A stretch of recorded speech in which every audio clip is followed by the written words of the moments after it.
The thing about working in cybersecurity for the federal government is that nobody in my family actually understands what I do. They never have. To them, I'm just Marcus, the quiet 29-year-old who works with computers and still lives alone in a modest apartment instead of buying a house like my older brother Derek. Derek, the golden child. Derek, who manages a car dealership and never lets anyone forget it. Derek, who bought a 4-bedroom house at 26 and married his high school sweetheart.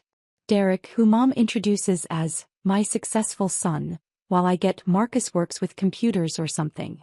I stopped trying to explain my actual job years ago. When I first got the position with the Department of Defense's Cyber Command Division, I tried to tell them it was important work. Dad had laughed. So you're like IT support for the government? That's nice, son. Maybe someday you'll get a real career like your brother. They didn't understand security clearances. They didn't understand compartmentalized information. They definitely didn't understand that my worthless laptop contained encrypted access protocols to systems that monitor threats to national infrastructure. But I couldn't tell them any of that. My entire job existed behind walls of non-disclosure agreements and security protocols. So to my family, I was just Marcus who worked with computers and made decent money doing something boring and technical that nobody wanted to hear about. The family dynamics had been this way for as long as I could remember. Sunday dinners at Mom and Dad's house were a weekly reminder of my place in the family hierarchy. Derek would arrive in his new truck, talking about sales numbers and commissions. His wife Rachel would show off new jewelry. Their kids would run around being adorable. And I would show up alone, drive a 7-year-old sedan, and endure the subtle and not-so-subtle comparisons. Marcus, still renting that apartment? Uncle Tom would ask as if he didn't ask the same question every month. Still single? Aunt Marie would add with fake sympathy. You know, Rachel has a friend. I'm fine, I would say quietly, the same response I'd given for years. The truth was, I made $140,000 a year with full federal benefits and a pension that would make most people weep with envy. I had security clearance that took 18 months of background checks to obtain. I worked on projects that would never make the news specifically because we successfully prevented the disasters. But I couldn't tell them any of that. So I let them think I was the family underachiever. 3 weeks ago things had escalated. Derek had started a new business venture. Some kind of online retail operation he was convinced would make him rich. He'd been asking me for tech advice constantly, which really meant he wanted me to build his entire e-commerce infrastructure for free. Come on, Marcus, he'd said over Sunday dinner. You work with computers all day. This would take you like an hour. Family helps family, right? I don't really do that kind of web development, I'd explained carefully. My work is more specialized. Specialized, Derek had interrupted with a laugh. Dude, you're IT support. Don't make it sound fancy. Can you help me or not? I really don't have time right now. Work has been intense. Mom had frowned at me. Marcus, your brother is asking for help. Surely you can spare a few hours for family? I tried to explain that my current project had me working 12-hour days, that I was literally sleeping 4 hours a night trying to patch a vulnerability in a critical system, that I was under deadlines that had national security implications, but I couldn't say any of that. So it just sounded like excuses. Forget it, Derek had said, waving dismissively. I'll hire a real professional. Someone who actually knows what they're doing. That had stung, but I'd swallowed it like I swallowed everything else. I'd learned a long time ago that defending myself just made things worse. The family had decided who I was and nothing I said would change that narrative. Then last Tuesday I'd made a mistake. I'd been working from home, deeply focused on a security audit that required access to classified systems. My secure government laptop was on my dining room table, connected through multiple layers of encryption and VPN protocols to servers at Fort Meade. I'd taken a break to grab coffee from the kitchen. I was gone maybe 3 minutes. When I came back, Derek was standing in my living room. Jesus, you scared me, I'd said, heart hammering. How did you get in? Use the spare key you gave me last year, he'd said casually, looking around my apartment with barely concealed judgment. Place is kind of depressing, man. You ever think about decorating? I'd quickly closed my laptop, mind racing. What are you doing here? How did you know I was home? Drove by, saw your car. Thought I'd stop in, see if you wanted to grab lunch. He gestured at my closed laptop. Working from home today? Must be nice to have that kind of flexibility. Yeah, I'd said carefully, not mentioning that I'd been up since 4 a.m. dealing with a potential breach attempt. Listen, I'm actually in the middle of something pretty urgent. Always working, Derek had said with an eye roll. When's the last time you just relaxed, man? Maybe that's why you're still single. Girls don't want a guy who's always stressed about his little computer problems. I'd wanted to tell him that my little computer problems this morning involved coordinating with the NSA to track a state-sponsored hacking group trying to infiltrate power grid systems in the Northeast. Instead, I just said, maybe you're right. He'd stayed for 20 minutes talking about his business and how well it was going. It wasn't. I could tell from the stress around his eyes. Before finally leaving, I'd made a mental note to get my spare key back. That had been Tuesday. Sunday dinner tonight had started normally enough. Derek had arrived late, in a worse mood than usual. I'd heard him arguing with Rachel in the driveway before they came in. Money problems from the sound of it. Dinner was pot roast. Mom's specialty. We'd all gathered around the table. Mom and Dad, Derek and Rachel, their kids, Uncle Tom and Aunt Marie, my cousins Jake and Sophie. Standard Sunday crowd. I'd been quiet as usual, letting Derek dominate the conversation with stories about difficult customers and supplier issues. He'd seemed agitated, distracted. Rachel looked tense. Then midway through the meal, Derek had suddenly grinned. Hey, so I need to tell you guys something, he'd announced. I solved my cash flow problem.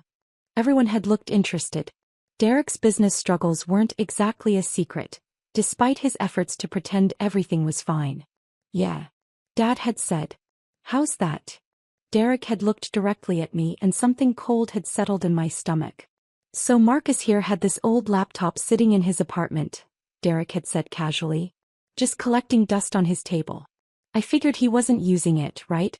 I mean, who needs 2 laptops? My blood had gone cold. Derek. What did you do? Relax, he'd said with a dismissive wave.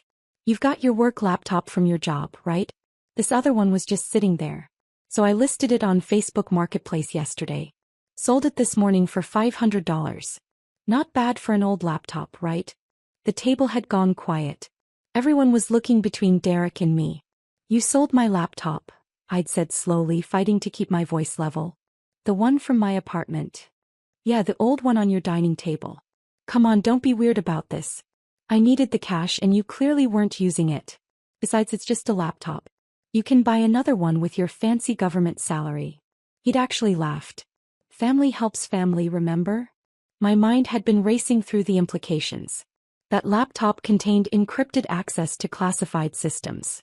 It had biometric security, remote tracking, and enough security protocols that unauthorized access would trigger immediate alerts. But if someone tried to crack it, if they managed to access even basic systems. Derek, I'd said carefully. I need that laptop back. Right now. Too late, he'd said with a shrug. Already gave it to the buyer this afternoon. Guy came and picked it up. Cash deal. Jake had snorted. Dude, Marcus, it's just a laptop. Why are you being so uptight? Yeah, Marcus, Aunt Marie had added. Your brother needed the money. Surely you can understand that. Rachel had looked uncomfortable, but she'd said nothing. The kids were focused on their food. Mom had frowned at me. Marcus, you're making a scene. Derek made a mistake, but it's just a computer. Can't you just let it go? Sold your worthless laptop for $500. Derek had laughed, confidence growing as the family sided with him. Finally got rid of your junk. Jake and Sophie had actually high-fived him across the table. Already gave it to the buyer, Derek had continued. What are you gonna do about it, call the police? He'd looked around the table for validation. My brother, everyone. Can't even handle family borrowing his old junk without making it a federal case. The irony of that phrase would hit him soon enough. I'd stood up calmly, folding my napkin beside my plate. I need to make a phone call. Excuse me. Oh, come on, Derek had called after me. Don't be dramatic. It's just a stupid laptop. I'd walked outside to my car, pulled out my personal phone. Never use a personal device for classified communication, but I had a protocol for emergencies, and dialed my supervisor's direct line.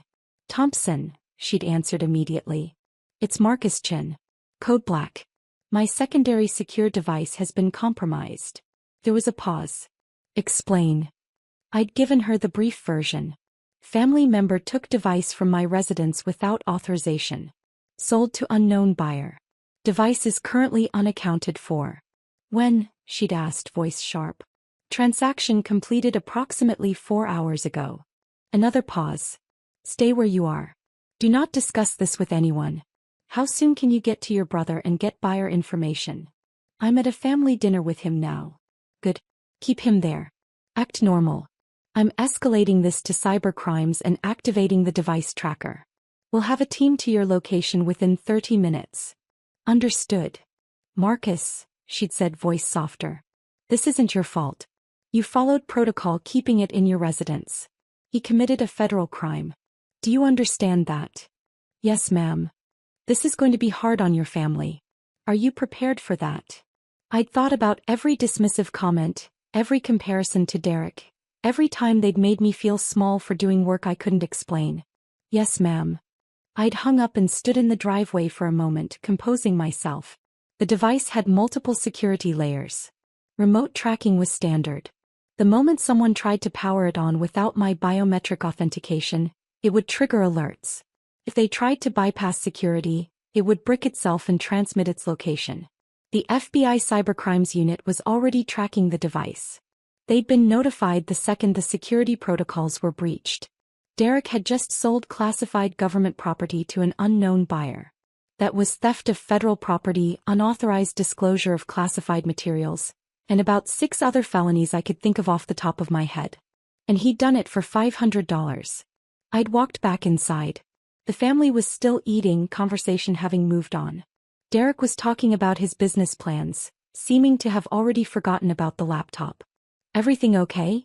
Mom had asked as I sat back down. Fine, I'd said quietly. Just had to check on something for work. On a Sunday? Dad had shaken his head. They work you too hard at that place. I'd picked up my fork and resumed eating, waiting. My phone had buzzed 20 minutes later. A text from a number I didn't recognize. Team is in position. Maintain normal behavior. Suspect should not leave. I'd glanced at Derek, who was showing Uncle Tom something on his phone. Probably his business website. Completely oblivious. 5 minutes later there had been a knock at the front door. Dad had frowned, getting up. Who could that be? He'd opened the door to find 6 FBI agents in tactical gear and windbreakers with FBI Cybercrimes in yellow letters across the back. The lead agent had held up credentials. FBI. We're looking for Derek Chin. The entire dining room had frozen. Derek's face had gone white. What is this? Dad had stammered. Sir, please step aside. Derek Chin, you're under investigation for theft of federal property and unauthorized access to classified government systems. We need you to come with us. Derek had stood up so fast his chair fell backward. What?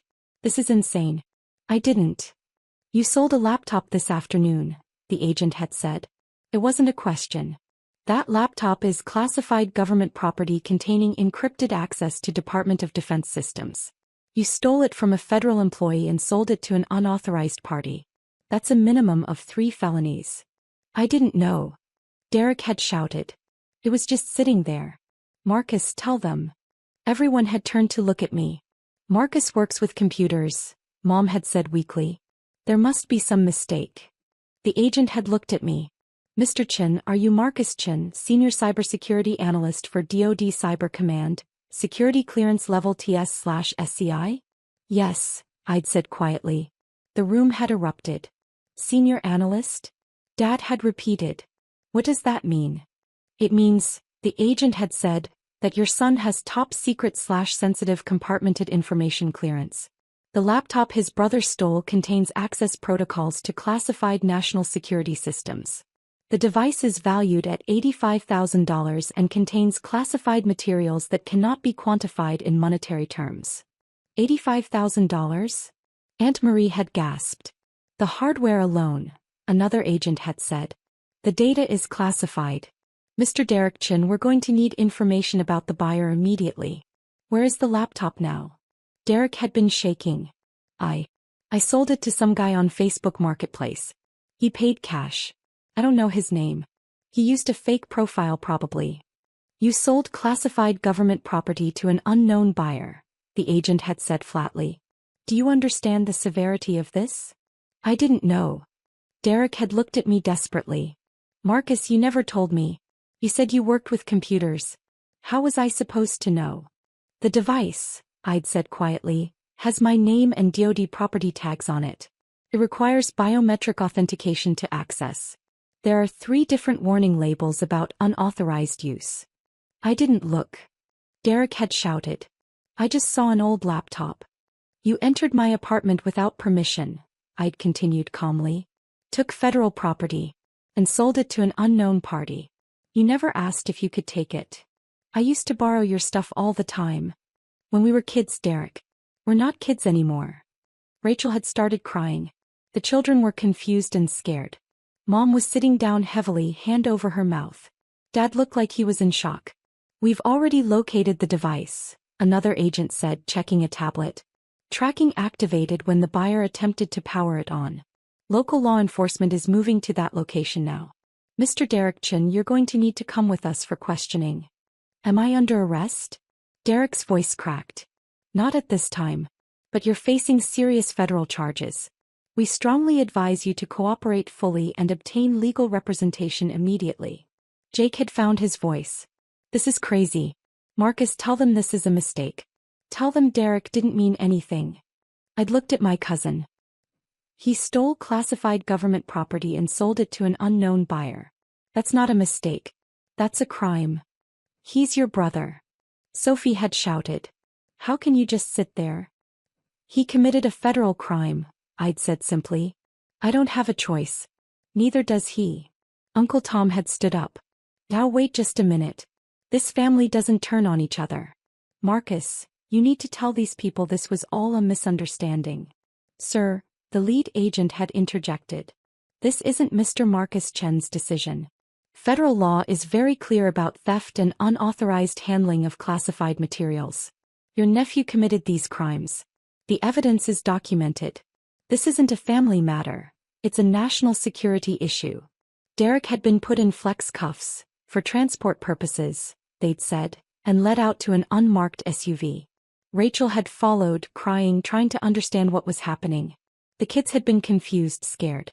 The agents had spent the next hour documenting everything. Getting statements, taking photos of Derek's phone and transaction records, explaining the process. Mom had finally looked at me, tears streaming down her face.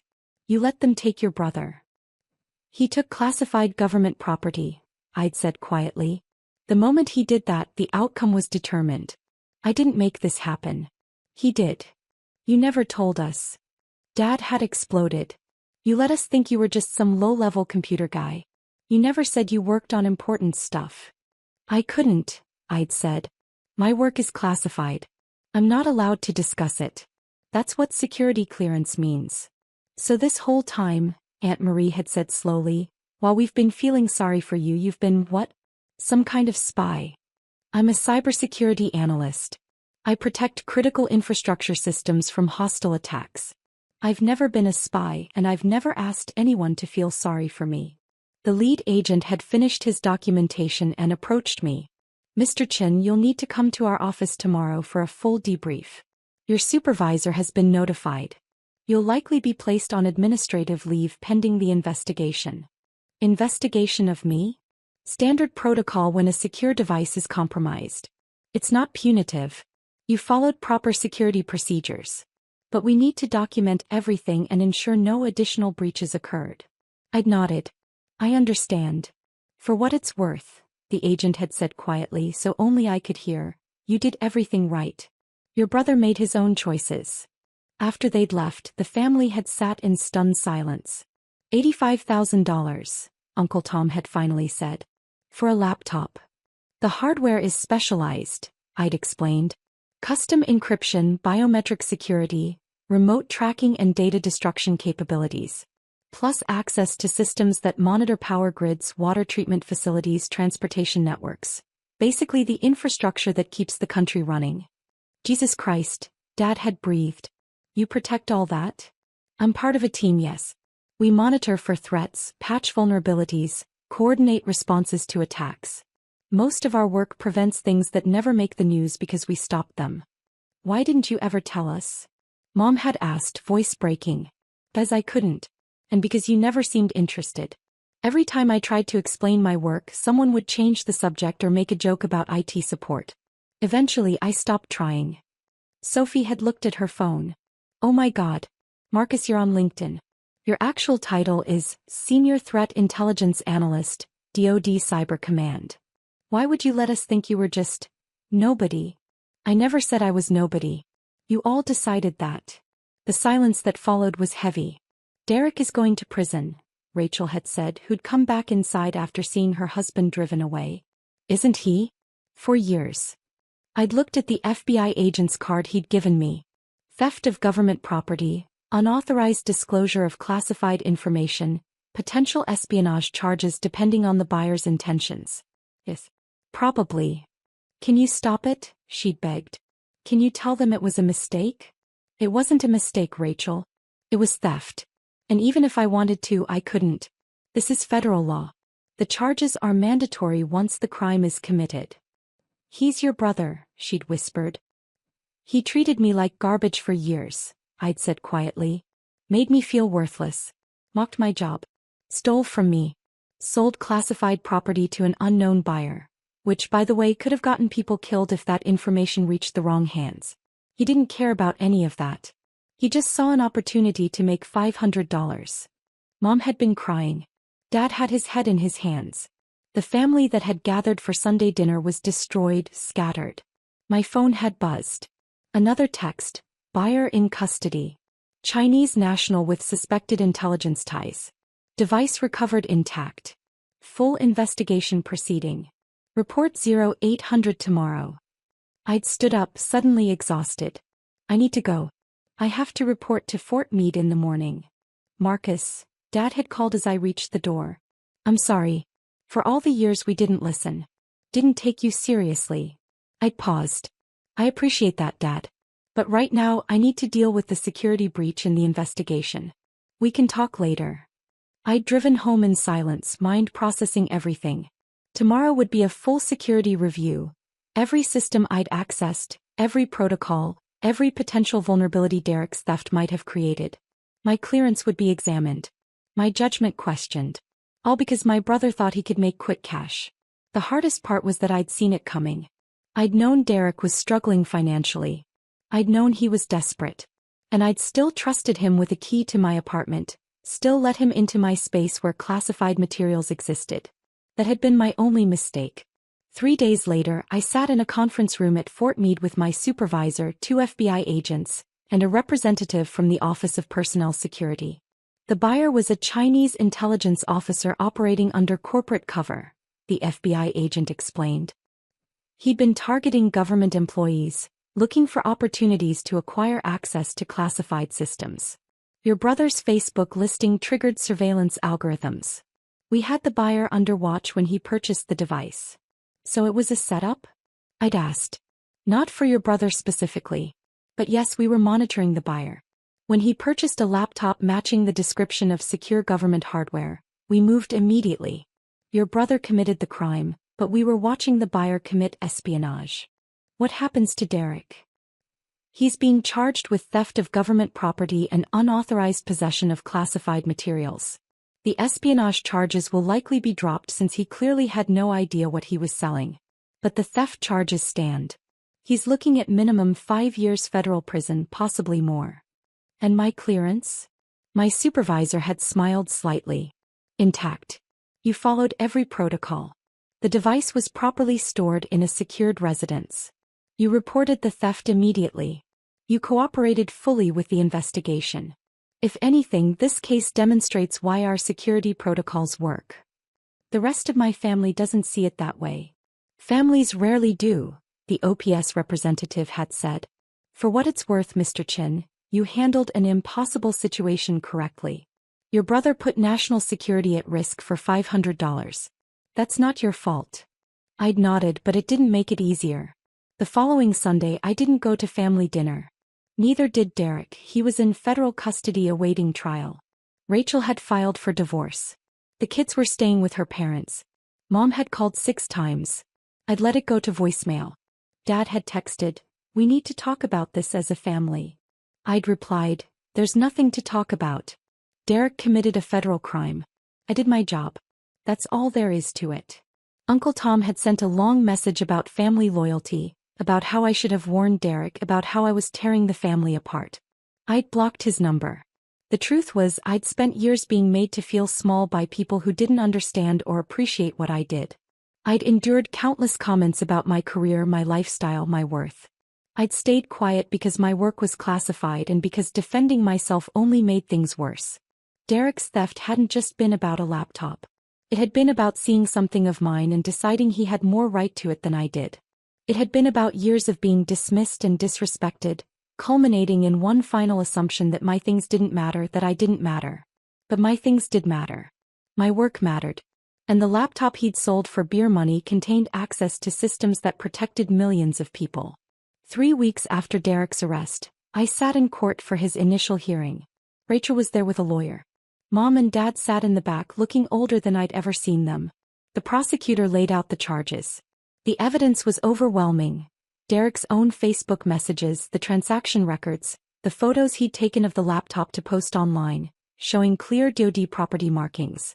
"How do you plead?" the judge asked. "Guilty, Your Honor," Derek's lawyer said. "My client wishes to cooperate fully and accept responsibility for his actions." The judge looked at the case file. "Mr. Chin, you stole and sold classified government property to a foreign intelligence officer. Do you understand how serious this is?"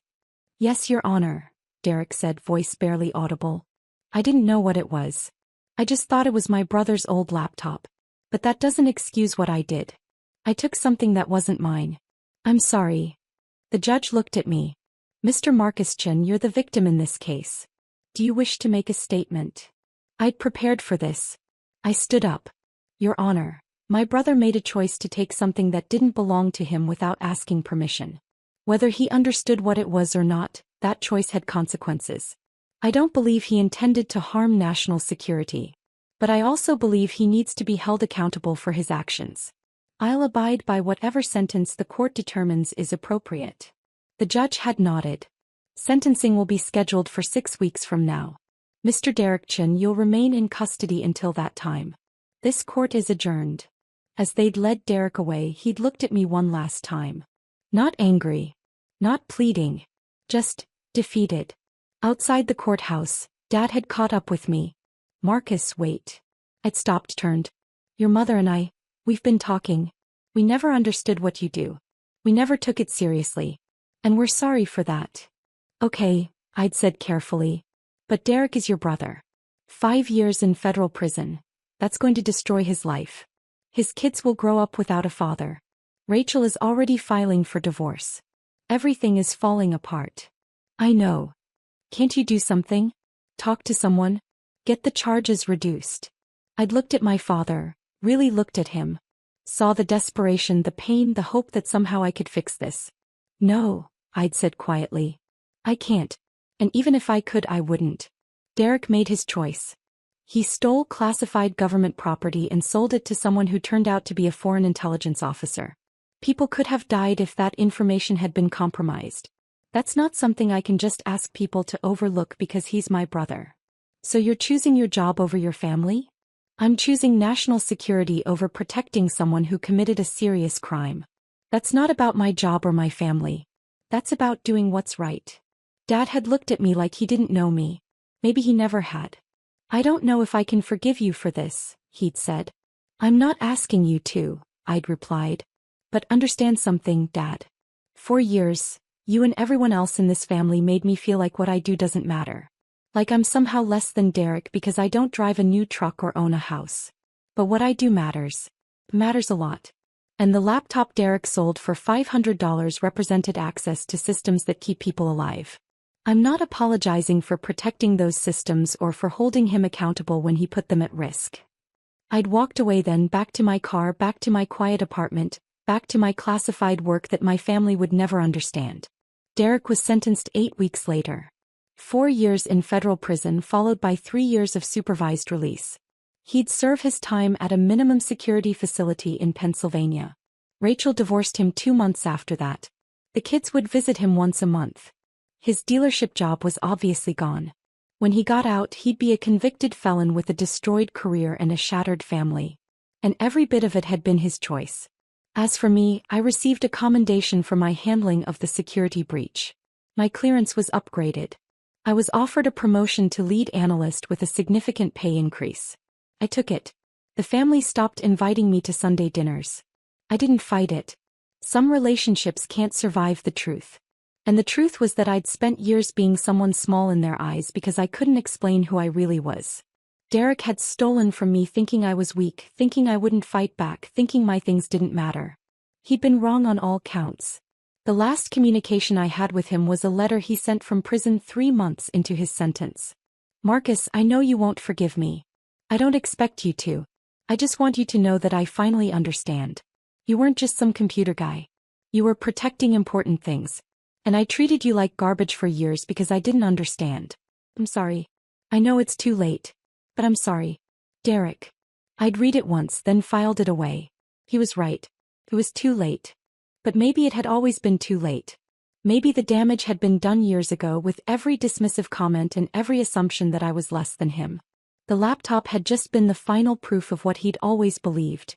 That my things were worthless, that I was worthless, that taking from me didn't matter because I didn't matter. He'd learned differently. They all had. And now I could finally go back to my work. Important, classified, world-protecting work, without the weight of their judgment. Without the pretense that I was anything other than what I'd always been. A senior cybersecurity analyst who'd stopped an espionage attempt before it could harm anyone. That was enough. It would always be enough.